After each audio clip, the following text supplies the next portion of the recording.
So today I want to start with a very important question, especially for you individuals that are so woken up, that have woken up and understand that you are fully convinced that under the Museveni government and the NRM regime, we can not expect any better.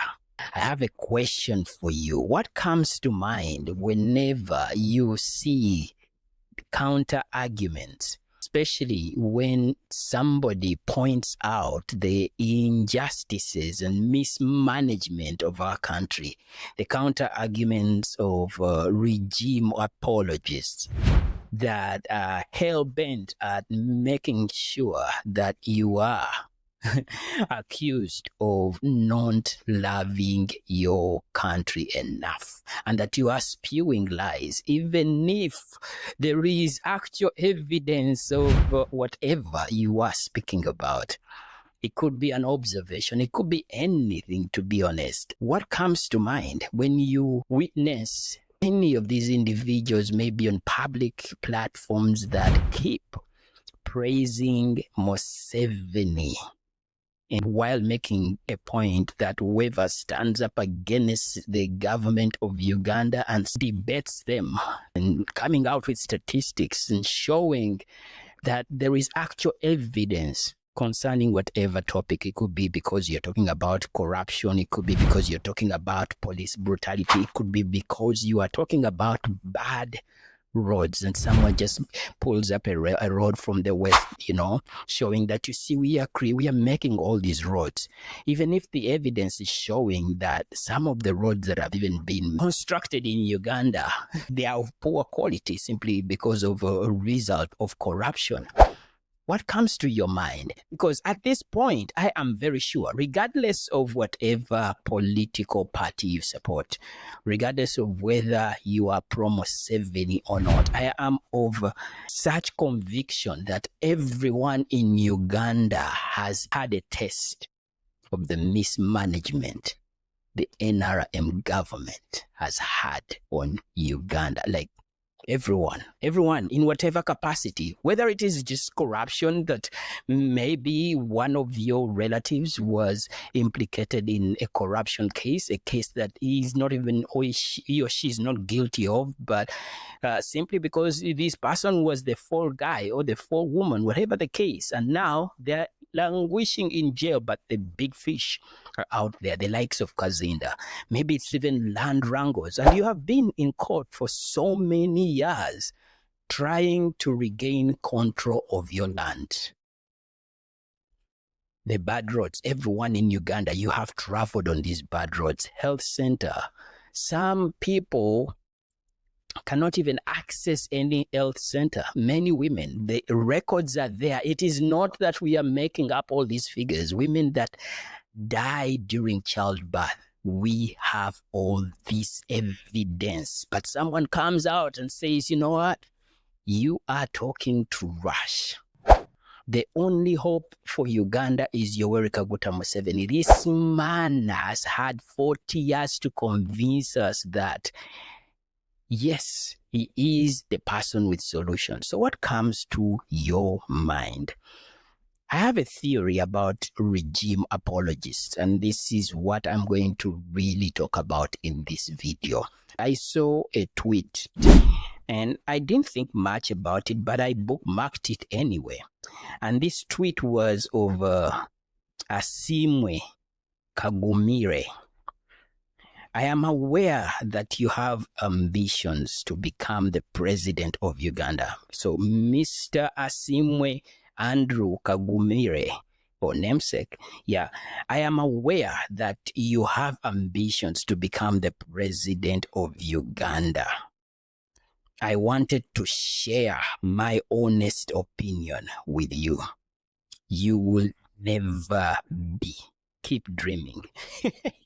Of course, he put it up, and that is his opinion. It was about Muhoozi. He said that I am aware that you want to be the president of Uganda. And the person who quoted this tweet did not go to him and ask, why do you think this way? Because I believe that if we are to have a conversation, an honest conversation, it has to start with, why do you think this way? Maybe then we can have a chance towards healing our country. But anyway, this individual who goes by Giant of Africa responded or quote tweeted this tweet by saying, "Useless munyankore aswimwe amazi."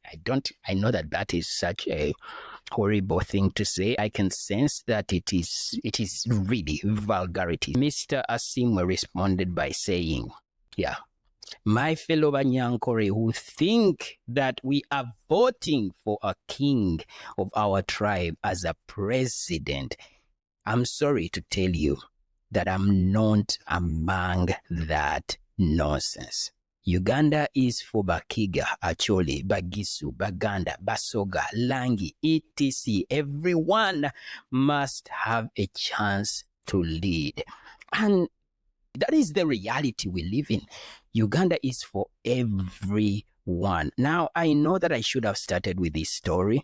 Many people were so riled up against the idea that the National Unity Platform, first and foremost, is fundraising, which is so funny.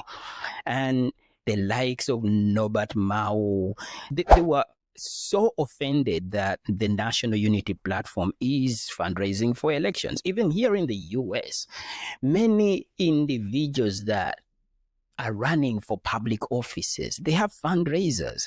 I mean, the current president of the United States was backed by so many of these private donors like Elon Musk. People came out and they donated towards his campaign.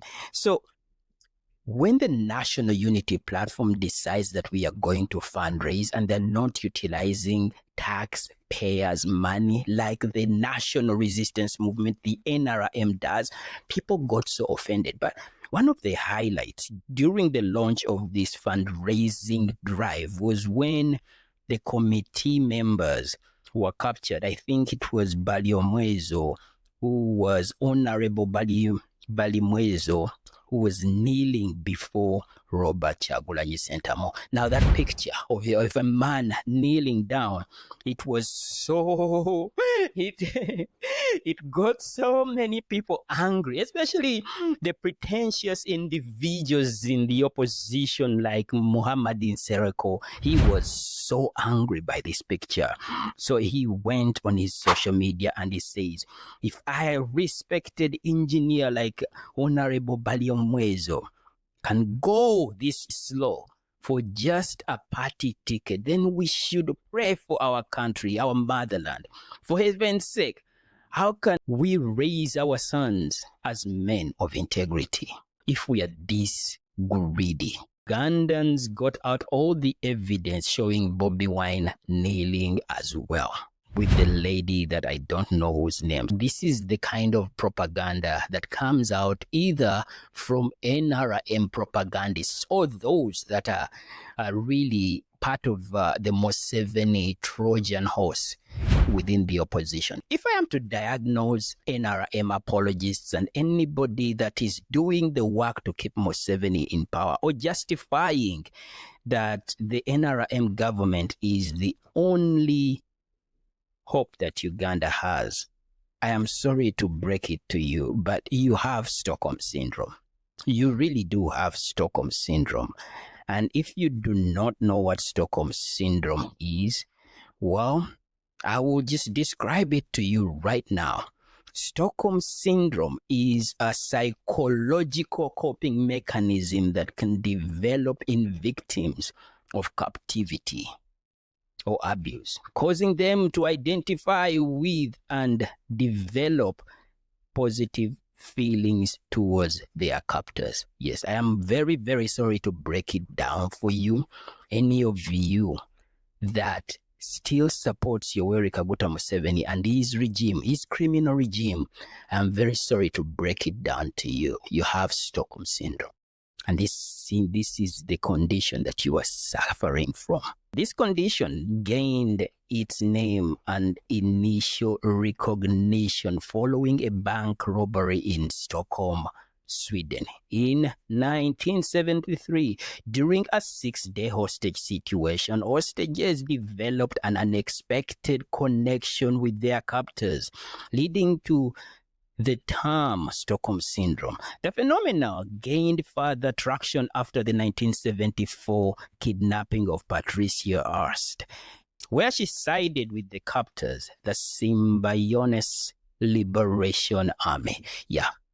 In a nutshell, you have Stockholm Syndrome. So the likes of Honorable Nsereko, if we can still use that title for him, who have masqueraded around the political spectrum of Uganda, now have this feeling of entitlement that on their moral high ground, pointing out whatever fault that they imagine of the opposition that has since gained a lot of popularity in Uganda. Like it or not, the people's president, Kyagulanyi Ssentamu, like it or not, if elections are free and fair, well,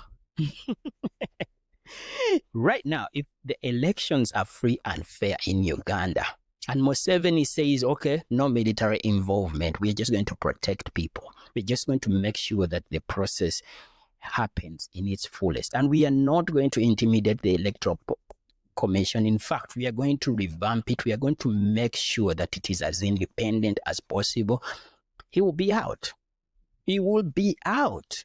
Why do you think that there is a lot more spent in driving propaganda across the country? Why do you think there are limitations to the opposition campaigning or reaching the people? Yes, you know the truth. You just do not like the messenger. And these individuals know it very well because they have been benefiting from the government indirectly, posing as opposition members.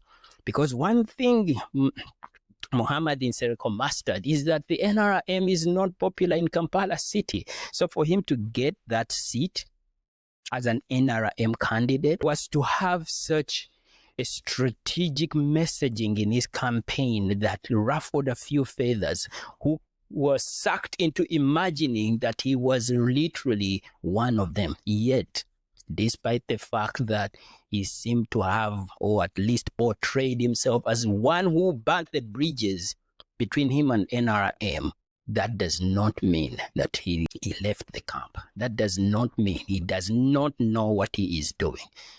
The rise of Kyagulanyi Ssentamu, in his eyes, it is audacity. How dare you?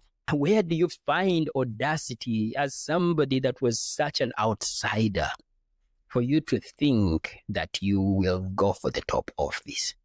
And it shows in our politics. It makes it easy for Ugandans to even question the evidence that is before their own eyes, the evidence that shows that we are literally dying because of no medicine in hospitals. We are suffering accidents on our roads because they are poorly constructed, and some of them have not been maintained. This bus you are talking about has not been maintained for the last 40 years. We are passengers in this bus, and what is happening because of the condition of the bus, we, the passengers, have to foot the bill of the maintenance costs of this bus. We are supposed to even buy the fuel for this bus, while at the same time paying the transport fare for the bus, as well as paying the high standard of living for the person that is supposed to be maintaining and driving this bus, the NRM bus. If you ever wonder what is wrong with individuals who question the evidence even when it is before their own eyes, that is the condition, Stockholm Syndrome. For the likes of Muhammad Nsereko and the Norbert Maus of this world, it is pure jealousy. It is rooted in lack of self-belief in themselves because they were really compromised, and I guess maybe they are under a certain level of captivity that if they ever fully align with the opposition, they could be in jail. There is nothing that is impossible when it comes to the audacity of the NRM government. There's nothing that is impossible. Nsereko believes this.